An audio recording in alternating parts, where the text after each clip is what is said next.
Say hallelujah. Jesus is the only healer of your life. To be victorious, one must live in the truth of the Word of God. Taong umaasa lamang sa Kanya at sinasabing, Lord, wala akong magagawa kung wala ka sa buhay ko. So this morning, ang ating pong topic ay matatagpuan natin sa Romans chapter 12, verse 1 and 2. Sabi natin lahat, total transformation. One more time, total transformation. Yan. Ano yung transformation? Ito yung tinatawag na pagbabago ng buhay. Yung buong pagkatao mo ay nababago. Nabago, in other words, na mula sa luma, naging bago. Pwede ba yon? Yes. Pwede. Dahil ang sabi ng 2 Corinthians 5:17, ang nakipag-isa kay Kristo, isang bagong nilalang. Wala na ang dati niyang pagkatao, siya pawang bago na. That's why, ang tawag po doon ay transformation. Nabago siya. Wala yung dati niyang buhay.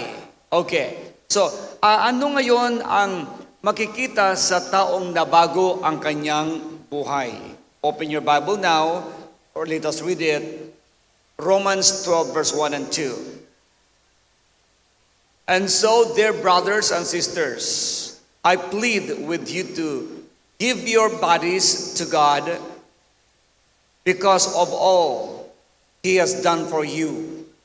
Let them be a living and holy sacrifice, the kind He will find acceptable.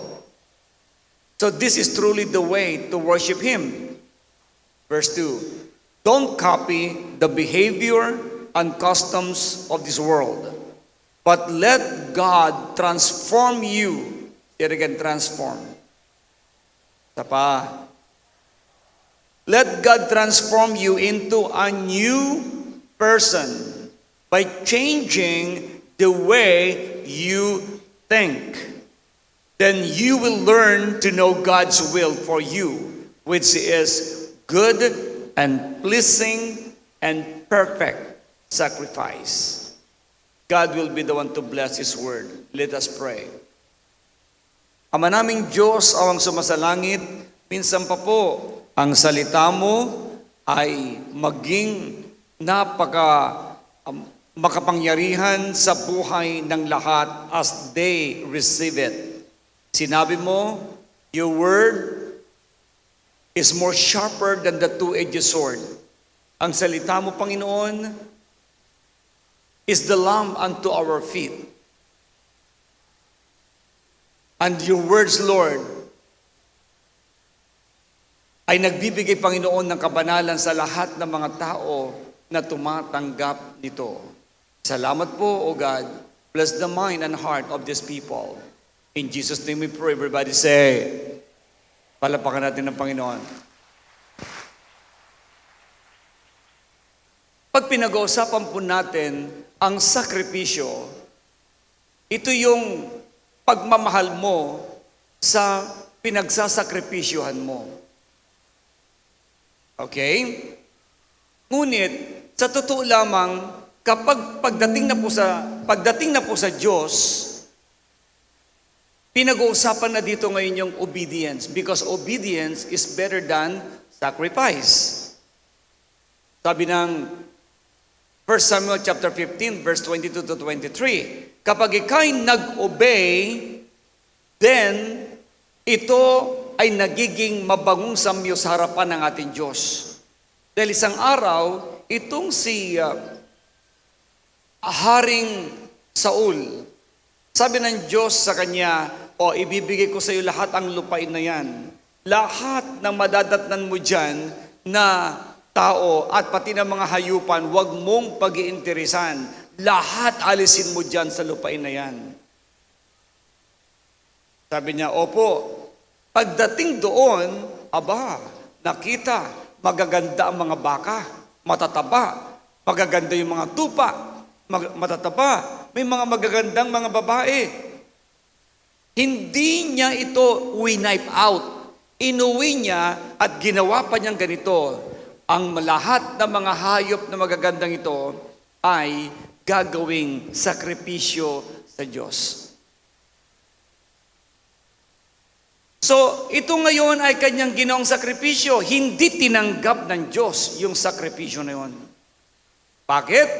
Dahil una pa lamang sinabihan na siya ng Diyos, lahat yan ay sunugin mo. Lahat yan ay tanggalin mo. Meaning, kinamumuhian ko. Pero anong pumasok sa kanyang isipan at puso? Siguro naman dahil malulusog ang mga ito, tatanggapin ng Diyos. Una, kinamuhian na. Tapos ngayon, ang utak niya, tatanggapin ng Diyos. So ano nangyari? Because of what he has done, nagalit ang Diyos sa kanya at sinabi ni Prophet Samuel sa kanya, ang iyong pagsuway sa Diyos ay kasinsama ng pangkukulam at ang iyong mismong pagtanggi ay kasinsama ng pagsamba sa Diyos-Diyosan. At dahil sa ginawa mo ito, tatanggalin ka ng Diyos sa iyong pagiging hari. Mga minamahal, yung consequence ay naranasan ni Haring Saul. Why? Because of his disobedience. Ang isang tao na masunurin sa alituntunin ng Diyos, that person will surely live victoriously in this world, and the Lord will go with him wherever he goes. Ito yung pangako ng Diyos. Kaya si Haring Saul umiiyak, pero wala ang Diyos dahil diniklara na ang kanyang pagsuway ay kasing sama ng pangkukulam at pagsamba sa Diyos-Diyosan. Are you listening to me? Hello? Yung pong nasa taas, are you listening there? Okay, thank you. So now, pag pinag-uusapan na po natin ngayon ang transformation, hindi pwede na salita lang ng tao, kundi kailangan mo ang salita ng Diyos na maging direction mo. Kapag direksyon ng tao ang iyong pakikinggan, maaaring ito ay mapamali. Bakit? Ganito yan. Ang isang tao na may problema, lalapit sa isang taong problemado din. Hihingi ng payo. Do you think ang ipapayo ng problemado ay mas maganda kaysa nararanasan niya? No. Sasabihin ng isang taong problemado, nakaw. Alam niyo na ibig ko sabihin yan. Puro negative. But I tell you, a person who always seeking first the words of God, the kingdom of God, lalapit yan sa matao at sa mga taong matutuwid, hihingi yan ng payo. Bakit? Sabi ni Haring Solomon, in the multitude of counselors, there is safety. Say it again, safety. Bakit mayroong mga counselors? Bakit may mga tagapayo? Ito po ay ginagamit ng Diyos para ikaw ay bigyan ng malinaw na pangunawa. At kung ano yung pinakamaganda doon, tanggapin mo. At tiyak kapag salita ng Diyos ang tinanggap mo, maganda ang direksyon na mangyayari sa buhay mo. Hindi yung emosyon. Ang counselor should not stand on his own emotion, but mag-i-stand siya according to the words of God.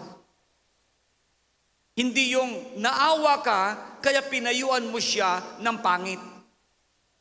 Na ang dati kinampihan mo. No.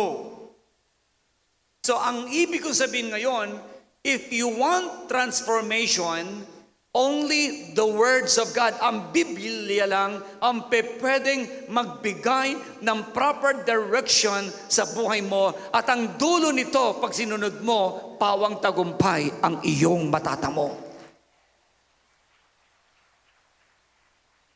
Anong sinabi?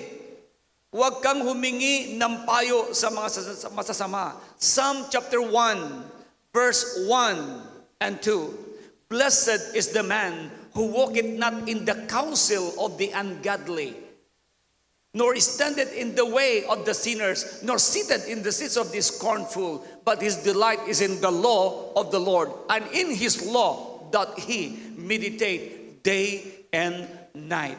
And he shall be like a tree planted by the river of water. It shall bringeth forth fruit in its season. His leaf shall not wither, and whatsoever he does shall prosper. Tagalogin natin. Mapalad daw yung mga tao na hindi humihingi ng payo sa mga masasama, ni umuupo sa mga upuan ng mga manlilibak.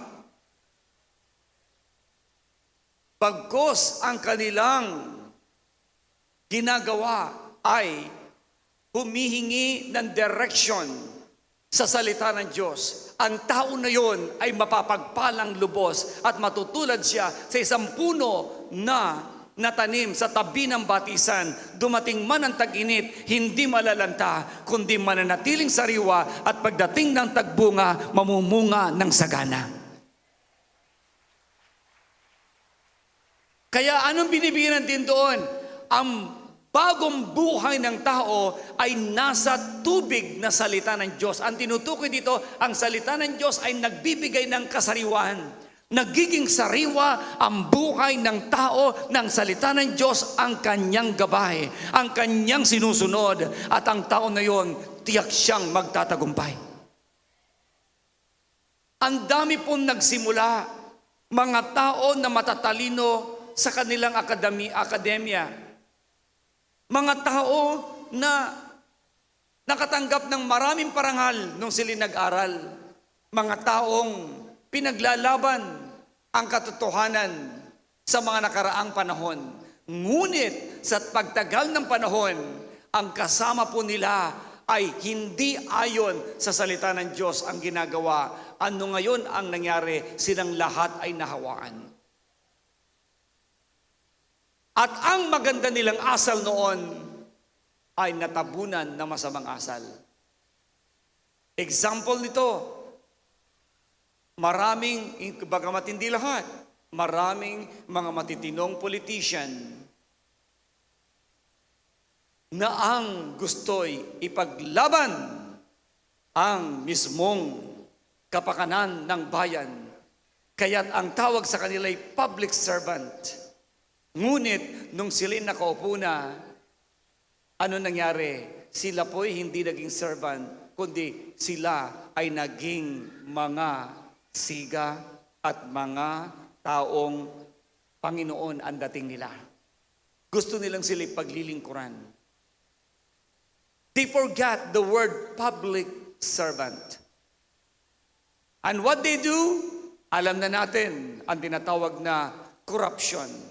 So, nagkaroon ng transformation sa kanilang buhay, but it was called bad transformation.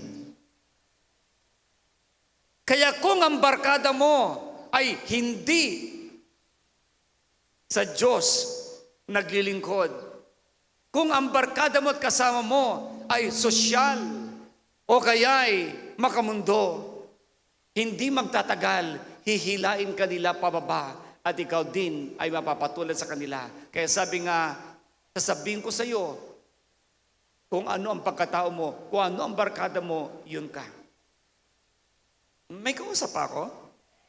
Kaya ang sabi ng Lord, ang tao na naka-Jesus, siya'y nagkakaroon ng transformation. Kaya sabi niya, dear brothers and sisters, ako'y namamanhik sa inyo. Ialay ninyo ang inyong buhay, ang iyong katawan sa Diyos dahil sa kanyang ginawang pagmamahal sa inyo. Ano ang kanyang ginawang pagmamahal? Binigay niyang kanyang buhay para sa iyo at para sa akin. Kaya Gawin ninyong buhay at banal na sakripisyo ang iyong buhay sa Panginoon. Let them be a living and holy sacrifice, the kind He will find acceptable. Okay, sabi natin muli sacrifice. Nakasampa ninyo, please. Ito, makinig kayo sa kwento. Sa Old Testament, ang mga tao noon, ang sabi ng Diyos sa kanila, okay, maghandog kayo ng mga susunuging alay. So, ang inihandog noon ay walang kapintasang baka, walang kapintasang kambing o kay tupa. Walang kapintasan, ibig sabihin magandang-maganda. Ito ang ihandog ninyo para sa akin. At kapag ito'y sinunog na, wow! Ito'y tinatanggap ng Diyos. So ang tinatanggap na lang ng Diyos, magandang handog. Ano yun? Tanongin mo yung katabi mo, maganda bang handog mo? Okay. Ngayon, kapag ito'y pilay o bulag, ito po'y hindi tinatanggap. Galit ang Diyos. Pakinggan niyo mabuti, sa Old Testament po ito. Ang ginagawa naman ng mga unbeliever, mga Gentiles during that time, sa pagmamahal nila sa kanilang Diyos, ang kanila namang inihandog ay ang pinakamaganda nilang anak. Grabe. Inihahandog ang kanilang mga anak, sinusunog. Tulad po doon, nangyari sa Africa, may mga missionary, ikinuwento ito ng missionary, nagbabangkay ito, mga missionary pong ito. Then, doon sa pampang ng river, mayroon pong 3 tao, isang ina at 2 bata. So ngayon, kumakaway siya at kumaway din yung mga mag-iina na yon. Sa bandang hapon, doon bumalik, 2 na lang, yung ina at yung isang anak. Na-curious siya kung nasaan yung isang anak niya na yon. So, sabi niya doon sa mga kasama, pwede bang tumabi tayo at kausapin ko lang yung mag-iina. Then,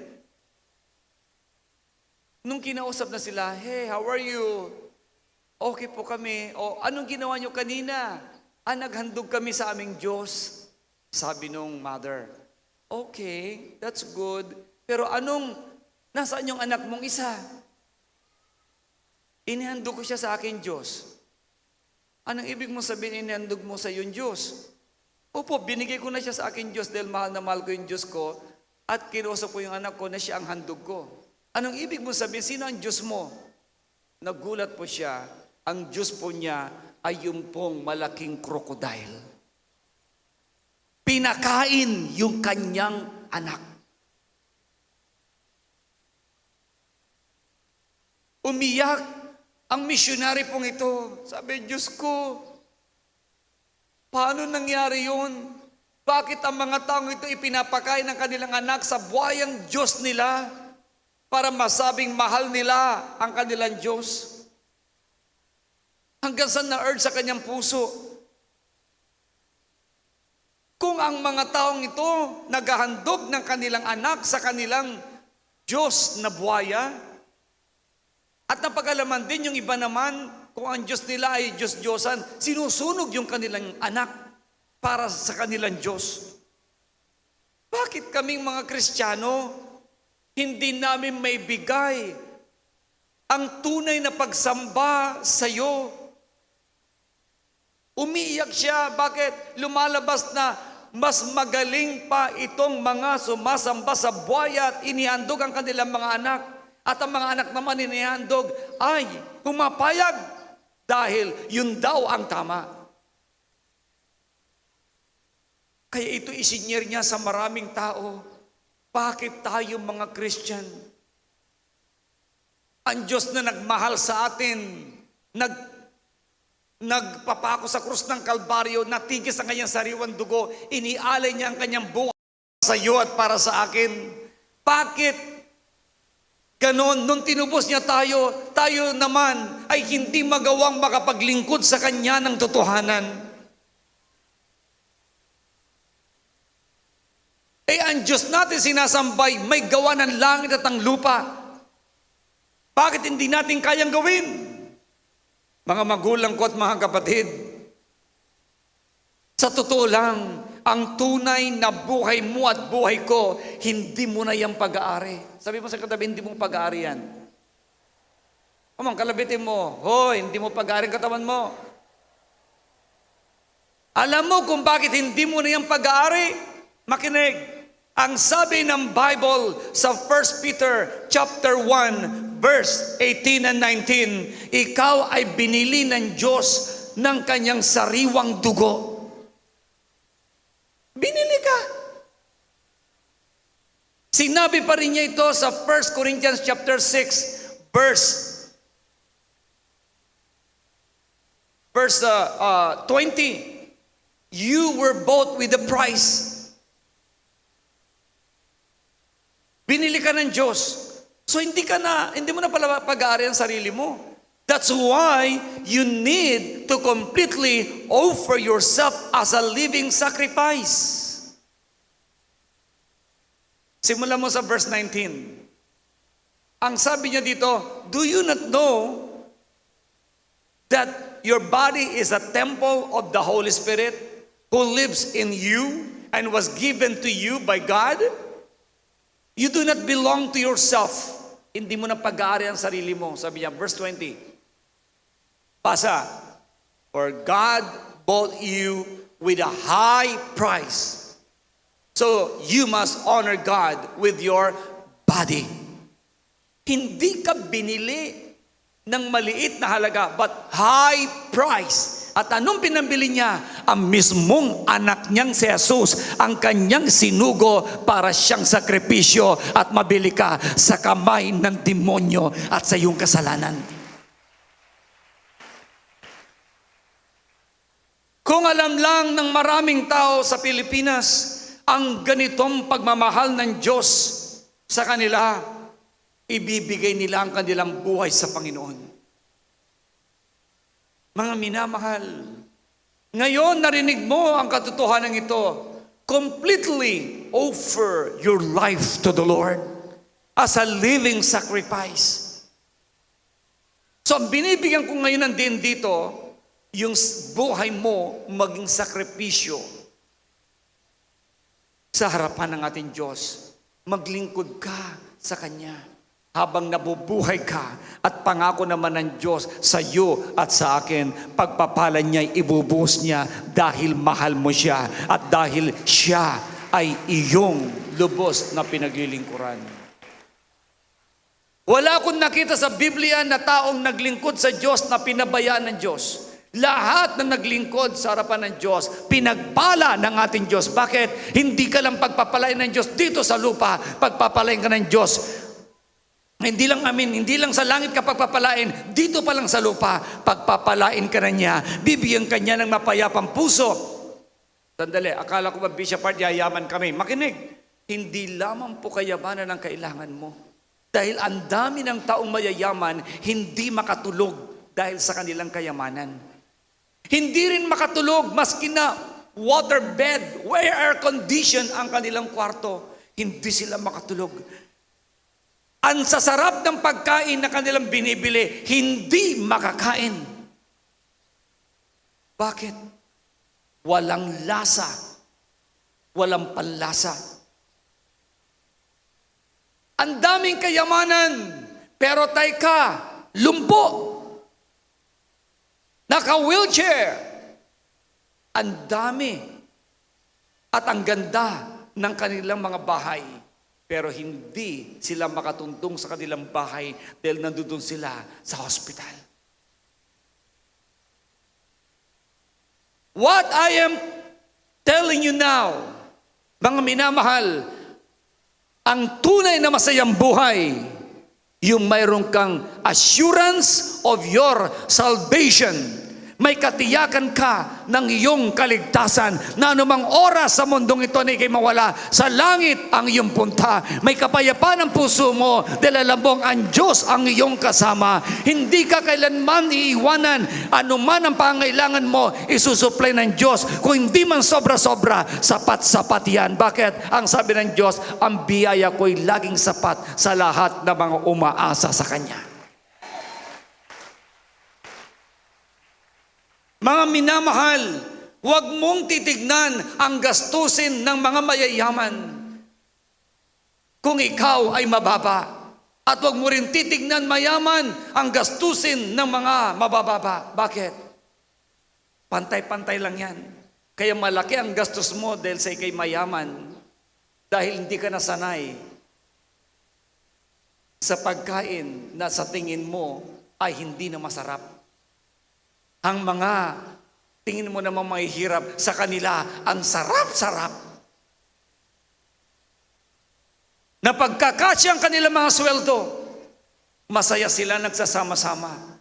At ang mga mayayaman naman, sa tingin ang sasarap ng ulam, nag-iisa silang kumakain dahil kanya-kanya silang gusto ng pagkain. Kaya doon sa kabilang restaurant yung isa naman doon sa kabila, doon naman sa kabila. Pero ang mga sapat lang ang kanilang pagkain, hallelujah, nakasakol pa. Sarap na sarap kumain. Enjoy! Kaya sabi nga ni Haring Solomon, ang mga hard worker, ang sarap kumain at ang sarap matulog. Pero yung walang masyadong trabaho, mahinang kumain, ang hirap matulog. Tanungin niyo kung bakit. Sige pa. Yung pong nagtatrabaho, pagod. Kaya masarap kumain. Masarap matulog. Yung walang trabaho, wala lang, nanonood ng television, nalaki ang tiyan, gusto matulog, hindi makatulog. O, bakit? Wala walang ginawa. Mas mahabang buhay ng nagtatrabahong mga hard worker kaysa mga walang ginagawa. Hindi nagkakasakit. Yung walang ginagawa, nagkakasakit. Pareho lang.